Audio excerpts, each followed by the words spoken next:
आरंभ होने वाला था और भगवान श्री कृष्ण युद्ध में पांडवों के साथ थे, जिससे यह निश्चित जान पड़ रहा था कि कौरव सेना भले ही अधिक शक्तिशाली है, लेकिन जीत पांडवों की ही होगी। ऐसे समय में भीम का पुत्र और घटोत्कच का पुत्र बर्बरिक ने अपनी माता को वचन दिया कि युद्ध में जो पक्ष कमजोर होगा मैं उन्हीं की ओर से लड़ूंगा। इसके लिए बर्बरिक ने महादेव को प्रसन्न करने के लिए उनसे 3 अजय बाण प्राप्त किए थे। परंतु भगवान श्री कृष्ण को जब बर्बरिक की योजना का पता चला तो ब्राह्मण का वेश धारण करके बर्बरिक के मार्ग में आ गए। श्री कृष्ण ने बर्बरिक को उत्तेजित करते हेतु उनका मजाक उड़ाते हुए कहा कि 3 बाणों से भला क्या युद्ध लड़ेगा। कृष्ण की बातें सुनकर बर्बरिक ने कहा कि उसके पास ऐसा अजय बाण है जो एक बाण से ही पूरी शत्रु सेना को नष्ट कर सकता है तथा सेना का अंत करने के बाद उनका बाण वापस उनके स्थान पर लौट आएगा।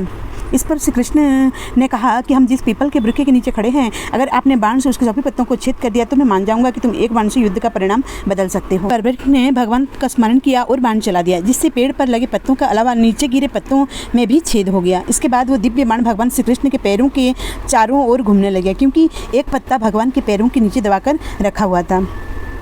भगवान श्री कृष्ण जानते थे कि धर्म रक्षा के लिए इस युद्ध में जिन पांडवों को होनी चाहिए और माता को दिए वचन के अनुसार अगर बर्बरिक कौरवों की ओर से लड़ेगा तो अधर्म की जीत हो जाएगी। इसलिए इस अनिष्ट को रोकने के लिए ब्राह्मण वेशधारी श्री कृष्ण ने बर्बरिक से दान की इच्छा प्रकट की। बर्बरिक ने दान देने का वचन दिया, तब श्री कृष्ण ने बर्बरिक से उनका सिर मांग लिया, जिससे बर्बरिक समझ गया कि ऐसा दान मांगने वाले ब्राह्मण नहीं हो सकते हैं। बर्बरिक ने ब्राह्मण से उनका वास्तविक परिचय मांगा और श्री कृष्ण ने उन्हें बताया कि वह कृष्ण है, और सच जानने के बाद भी बर्बरिक ने सिर देना स्वीकार कर लिया, लेकिन एक शर्त रखा कि वह उनके विराट रूप को देखना चाहते हैं तथा महाभारत युद्ध को शुरू से लेकर अंत तक देखने की इच्छा रखता है। भगवान बर्बरिक की इच्छा पूरी करते हुए सुदर्शन चक्र से बर्बरिक का सिर काटकर सिर पर अमृत का छिड़काव कर दिया और एक पहाड़ी के ऊंचे टीले पर रख दिया, जहां से बर्बरिक के सिर ने पूरा युद्ध देखा। और ये सारी घटना आधुनिक बीर बरान नामक जगह पर हुई थी, जो हरियाणा के हिसार जिले में है।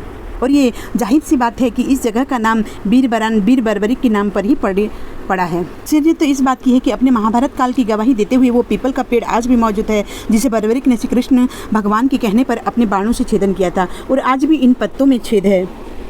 साथ ही सबसे बड़ी बात तो यह है कि जब इस पेड़ के नए पत्ते भी निकलते हैं तो उनमें से भी छेद होता है। सिर्फ इतना ही नहीं, बल्कि इसके बीज से उत्पन्न नए पेड़ के भी पत्तों में छेद होता है।